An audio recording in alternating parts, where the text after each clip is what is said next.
Assalamualaikum warahmatullahi wabarakatuh. Waalaikumsalam warahmatullahi wabarakatuh. Bagaimana menjaga keluarga di tengah era globalisasi? Langkah hijab antara laki-laki dan perempuan.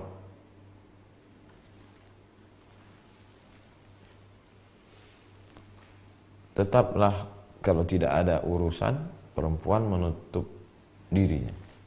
Sebaik-baik perempuan adalah perempuan yang tertutup. Dalam sholat pun begitu.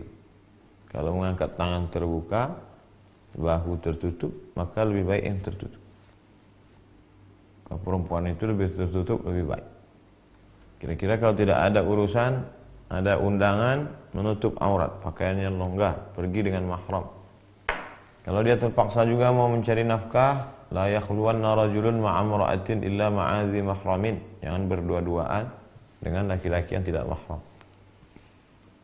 Ada 1000 alasan untuk tidak berduaan dengan laki yang tidak mahram.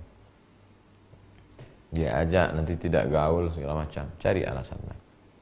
Sibuk mengerjakan tugas dan lain sebagainya. Syaitan akan senantiasa la'atiyannahum min baini aidihim, aku akan datang dari depan, wa min khalfihim dari belakang, wa an aimanihim dari kanan, wa an syama'ilihim dari kiri. Oleh sebab itu kita juga mesti waspada, selalu antisipasi. Wallahu a'lam bishawab.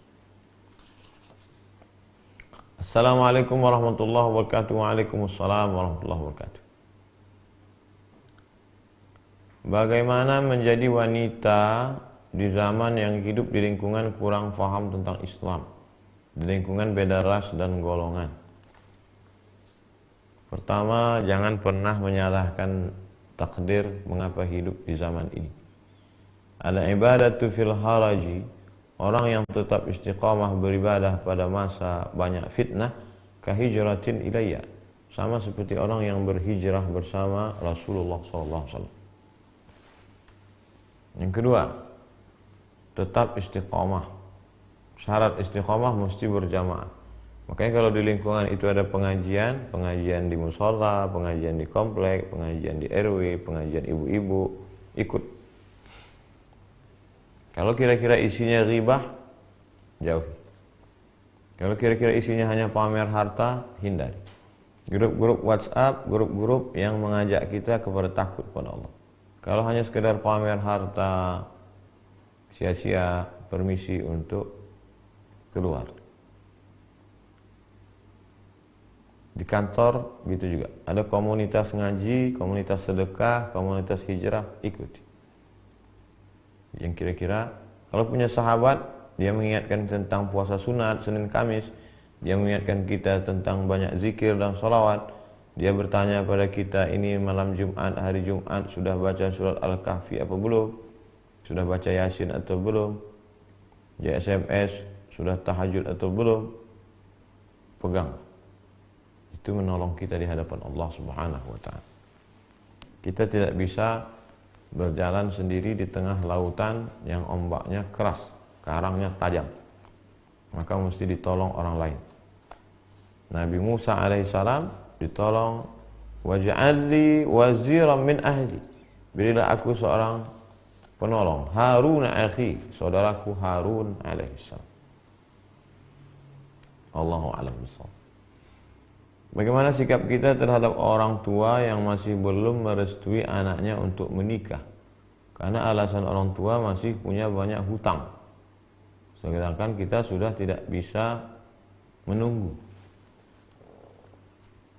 Anak melapor ke orang tua dia mau menikah, kata orang tuanya saya masih banyak hutang. Dia lupa bahwa menikahkan anaknya juga hutang. Dia masih terjerat hutang. Hutang itu ada jatuh temponya. Anakmu juga sudah jatuh tempo, dia mesti dibayarkan juga hutang, menikahkan dia. Ayyu'allamahul kitaba idza aqala. Kewajiban seorang ayah, orang tua, mengajarkan anaknya kitab, pendidikan kalau sudah akil balik. Wa ayyuzawwijahu idza balagha. Menikahkannya kalau sudah sampai masanya. Jadi menikahkan anak juga hutang. Wahai ayah, wahai ibu, perhatikan itu. Jangan ditunda yang ini. yang membuat orang menunda pernikahan anaknya adalah sebab pesta yang terlalu mahal, high class. Padahal menikah itu sangat murah. Cukup rukun syarat, aku nikahkan engkau dengan anakku dengan mahar sebentuk cincin emas tunai.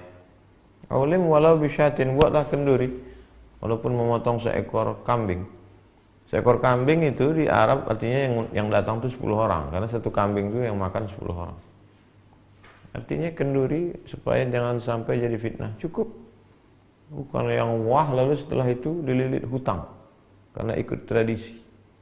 Oleh sebab itu solusinya kembali ke sunnah Rasulullah sallallahu alaihi wasallam. Wallahu a'lam bishawab.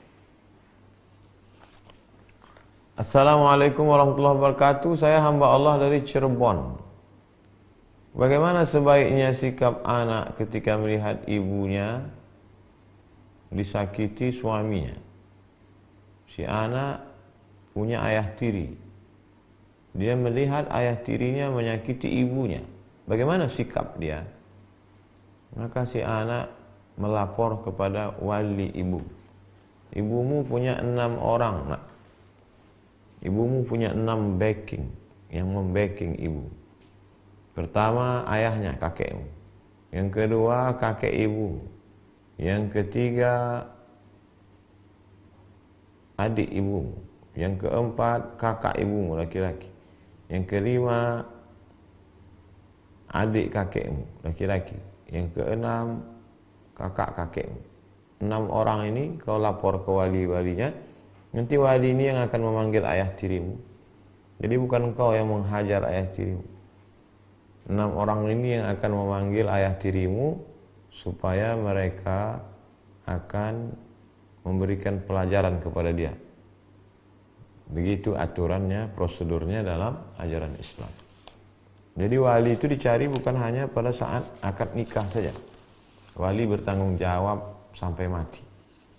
Auratnya, makannya, pakaiannya, ibadahnya, kehidupan sosialnya. Jadi tidak bisa perempuan berkata, kamu jangan intervensi hidup saya. Berarti dia tidak mengerti ajaran Islam. Wallahu a'lam bishawab. Pak Ustaz, salahkah sholat ke masjid padahal di rumah dekat musola? Kalau masjid itu ada sholatnya 5, subuh, zuhur, asar, maghrib, isya, dia namanya masjid. Tempat kita namanya musola. Di Jawa namanya langgar. Di Sumatera Barat namanya surau. Kalau ada 6 sholat, subuh, zuhur, asar, maghrib, isya, Jumat, namanya masjid jami'. Yang besar nih masjid jami'. Yang kecil masjid saja. Tidak ada sholat Jumatnya. Lalu kemudian rumahmu dekat. Di mana engkau sholat? Sama saja.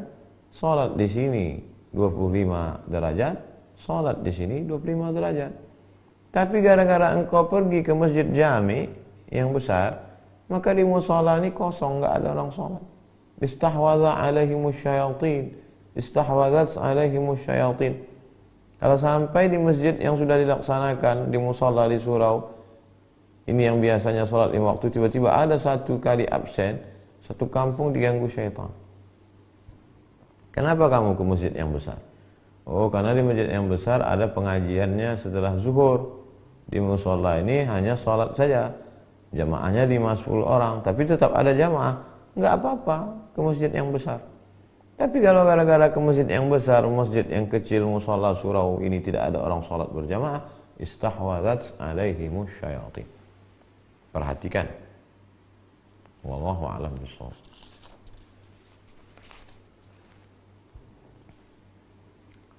Assalamualaikum warahmatullahi wabarakatuh. Ustaz, bagaimana cara meningkatkan kualitas diri yang baik di mata Allah? Pertama, muhasabah diri, introspeksi. Hasibu anfusakum qabla an tuhasab.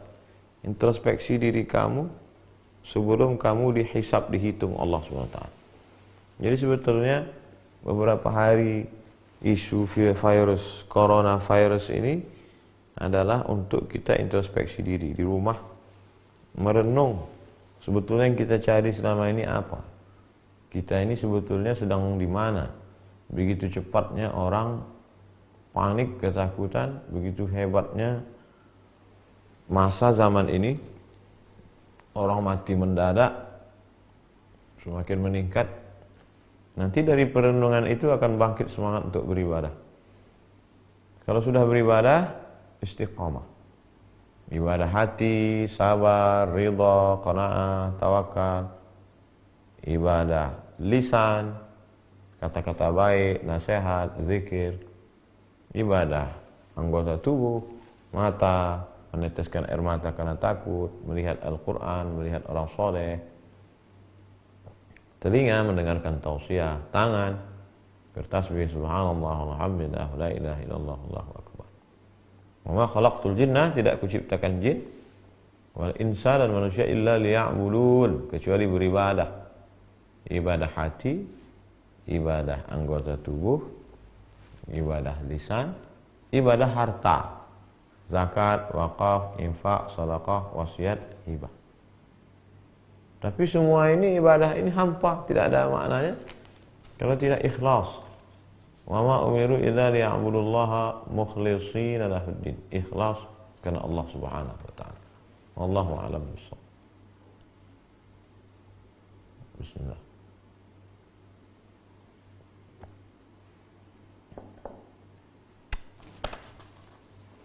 Ada seorang ustaz mengatakan bahwa hukum rokok itu mubah. Dasar kaedahnya al-aslu fil asya al-ibahah. Hukum asal segala sesuatu itu mubah, boleh. Hatta yadullu dalil ala tahrim. Sampai ada dalil yang mengharamkannya.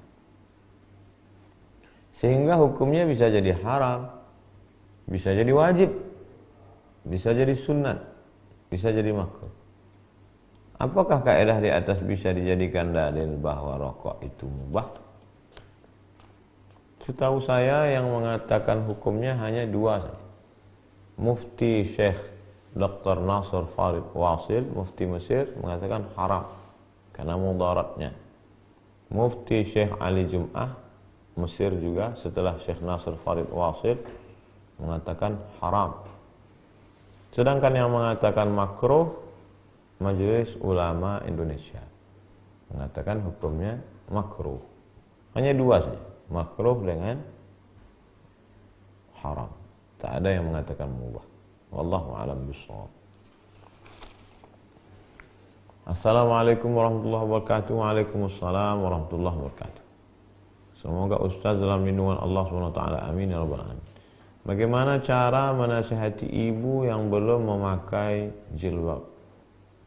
Anaknya sudah ngaji, anaknya sudah hijrah, ibunya belum berhijab. Dulu yang dikhawatirkan kenakalan remaja, remaja tidak berhijab. Dunia sudah terbalik, anaknya berhijab, ibunya belum berhijab. Wahai ibu-ibu, mestinya ibu yang memberikan contoh yang baik pada anak-anaknya. Karena ibu akan dituntut di hadapan Allah Subhanahu wa taala. Dosa ibu yang pertama, tidak mendidik anak. Saya sudah serahkan dia ke pesantren. Bukan itu pendidikan. Pendidikan dari ibunya. Dari cara memakai pakaiannya. Ibu yang membuka rambutnya, maka dia sudah mendidik pendidikan yang tidak baik kepada anak cucunya. Yang kedua, ya ayuhan nabi, katakanlah wahai Muhammad sallallahu alaihi wasallam, qul li azwajika, katakan kepada istrimu, wa banatika, kepada anak perempuanmu, wa nisa'il mu'minin, kepada perempuan yang beriman, yudnina, hendaklah mereka memanjangkan, alaihinna min jalabibihinna, panjangkanlah kerudung kainnya dan menutup kepala dari ujung kepala atas sampai ke ujung kaki, tutup yang kelihatan. Innal mar'ata, sesungguhnya perempuan, idza balaghatil mahid, kalau sudah sampai usia menstruasi, la yasluh laha an yura minha, tidak boleh nampak illa hadza, kedua wajah, wahada, dan telapak tangan. Sudah dijelaskan hukumnya. Maka kalau dia tidak juga berhijab, kita tinggal mendoakan saja kepada Allah, Allahumma hdi qaumana fa innahum la ya'lamun. Berikanlah hidayah. Mudah-mudahan ibu-ibu yang belum berhijab diberikan Allah terbuka pintu hatinya musibah corona yang menimpa ini mengingatkan betapa umur manusia sudah berapa orang dunia ini mati tiba-tiba. Apa yang akan dibawa menghadap Allah? Mana itu yang cantik, yang mempertontonkan rambutnya, auratnya, semua mati menghadap Allah. Wallahu a'lam bishawab.